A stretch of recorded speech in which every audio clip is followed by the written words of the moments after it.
नमस्कार दोस्तों। धान की फसल की कटाई के बाद हर साल दिल्ली में बढ़ते हुए प्रदूषण के लिए किसानों को जिम्मेदार ठहराया जाता है, उनके ऊपर इल्जाम लगाया जाता है।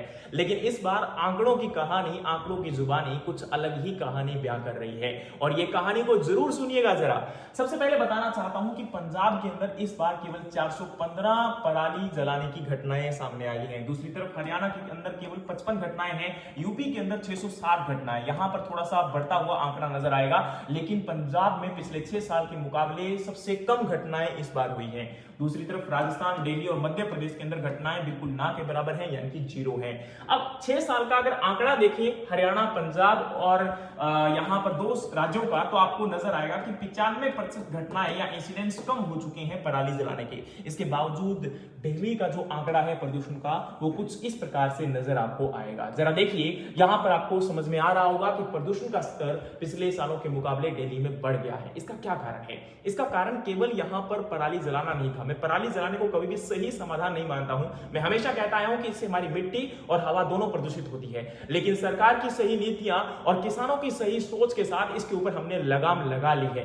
अब जरूरत है कि सही जो कारण है दिल्ली के अंदर या किसी भी एक सिटी में बढ़ते हुए पोल्यूशन का, तो उस कारण को जानना और उसके ऊपर लगाम लगाना। उसमें से सबसे पहला कारण आता है बढ़ते हुए जो व्हीकल्स है उनकी वजह से प्रदूषण बढ़ रहा है। दूसरा, इंडस्ट्रियल पॉल्यूशन बढ़ रहा है। इसके अलावा कंस्ट्रक्शन कार्य लगातार चलते हैं, तो वहां पर भी आपके पार्टिकुलेट मैटर जो बढ़ते हैं उनकी वजह से पॉल्यूशन हो रहा है। और ये रिलीजियस जो हमारा हम जितने भी फेस्टिवल्स को सेलिब्रेट करते हैं उनकी वजह से भी पॉल्यूशन बढ़ता है।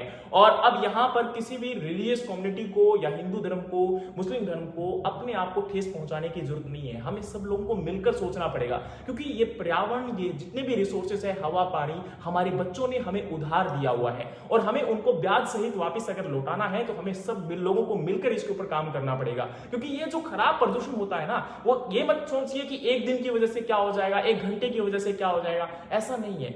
ये हम सब लोगों को मिलकर सोचना पड़ेगा कि वाकई में खराब होता है तो इसके ऊपर काम करें, और काम करेंगे तभी एक सस्टेनेबल एनवायरनमेंट हम लोग क्रिएट कर पाएंगे, सस्टेनेबल एग्रीकल्चर हम लोग क्रिएट कर पाएंगे। क्योंकि किसी एक आदमी को, किसी एक रिलीजन को, किसी एक कम्युनिटी को हम लोग ब्लेम कर आगे नहीं बढ़ सकते हैं। सरकार की सही नीतियां और एक सही नागरिक की सोच के साथ अगर बढ़ा जाए तो मुझे लगता है कि इसके ऊपर लगाम लगाई जा सकती है और हम सब लोग मिलकर एक सही और स्वच्छ पर्यावरण को यहां पर आने वाले समय के लिए क्रिएट कर सकते हैं। उम्मीद है कि बात आपको समझ में आ गई होगी। समझ में आई तो इसको सब लोगों के साथ शेयर करें ताकि आंकड़ों की कहानी सब बच्चों तक, सब लोगों तक पहुंच सके। जय हिंद, जय भारत।